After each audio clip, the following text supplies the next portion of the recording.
Mes chers collègues, je me suis toujours opposée à ce projet et je m'y oppose à nouveau. 2 milliards d'euros pour Suez pour des années pour un projet totalement obsolète et anti-écologique, c'est une aberration.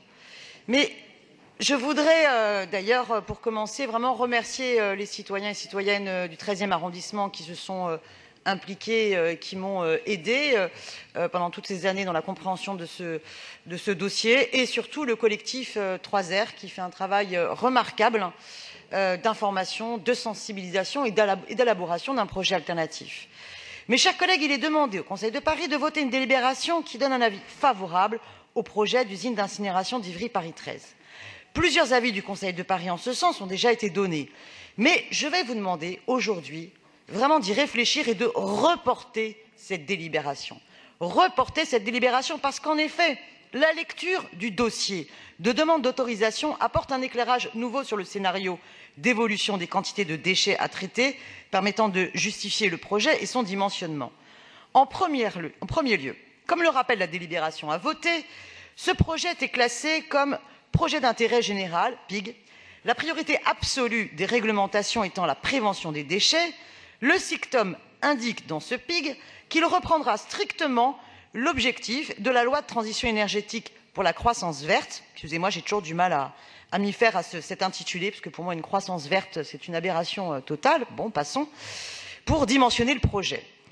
Moins 10% de DMA entre 2010 et 2020. Or, le nouveau scénario ne reprend pas cette obligation. Je rappelle que la ville de Paris est engagée dans un programme local de prévention dont le bilan démontre, présenté le mois dernier, démontre que nous sommes en passe d'atteindre cet objectif.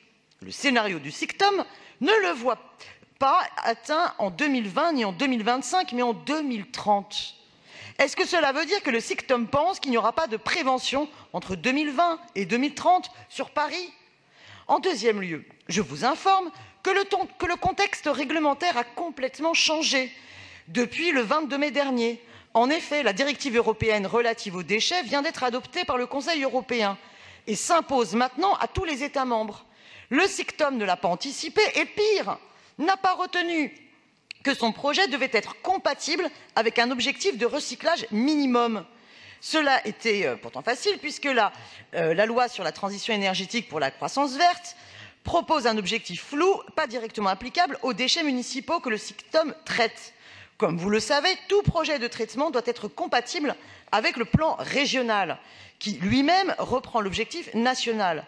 Le projet du SICTOM doit donc maintenant être compatible avec l'objectif de la directive européenne qui fixe un objectif juridiquement contraignant de 55% de déchets recyclés entre 2025 et 60% en 2030.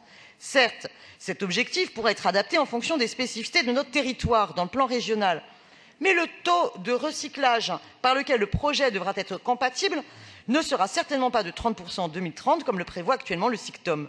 Alors on peut faire le calcul, 2 millions de tonnes, 50% de recyclage en 2030, ça fait 1 million de tonnes. Une quantité équivalente aux capacités de 2 autres usines du SICTOM. Donc où est le besoin? Aussi surprenant que cela puisse paraître, le dossier soumis actuellement au public ne comporte aucune référence sur le taux de recyclage du scénario du SICTOM et aucune mention sur les objectifs avec lesquels le projet doit être compatible. Là encore, il est également à noter que le nouveau scénario ne suit ce à quoi s'était engagé le SICTOM dans le projet d'intérêt général, qui reprenait au moins les anciens objectifs du PRENMA, l'ancien plan régional. Enfin, la ville de Paris représente 45% des déchets traités par le SICTOM. Nous devons être exemplaires et au moins dire aux habitants quels sont nos objectifs dans notre délibération. Mais bien sûr, en priorité, leur dire que la gestion des déchets par la ville est en conformité avec la réglementation. Malheureusement, ça n'est pas le cas. La redevance spéciale favorisant le tri des déchets des producteurs non ménagers n'est pas appliquée au CHR ni aux administrations. Et j'indique que la mise en place d'un tri efficace chez ces producteurs et le déploiement des 1000 stations tri libres qui a été engagé, à elles seules, ces deux actions permettraient de trier hors biodéchets plus que ce que prévoit le SICTOM en 2023. Je vous demande donc de reporter le vote de cette délibération pour nous donner le temps d'au moins ajouter des réserves à notre avis favorable et je vous invite tous à venir d'ailleurs écouter, comme l'a précédemment proposé notre collègue, à venir écouter la présentation du nouveau scénario des associations, le plan BOM, baisse des ordures ménagères, le 7 juin à la mairie du 2e arrondissement, pour que chacun comprenne tout le potentiel des actions que nous pouvons entreprendre pour nous sauver du changement climatique. Voilà, ne baissons pas les bras et investissons correctement l'argent public et pas 2 milliards pour Suez. Merci.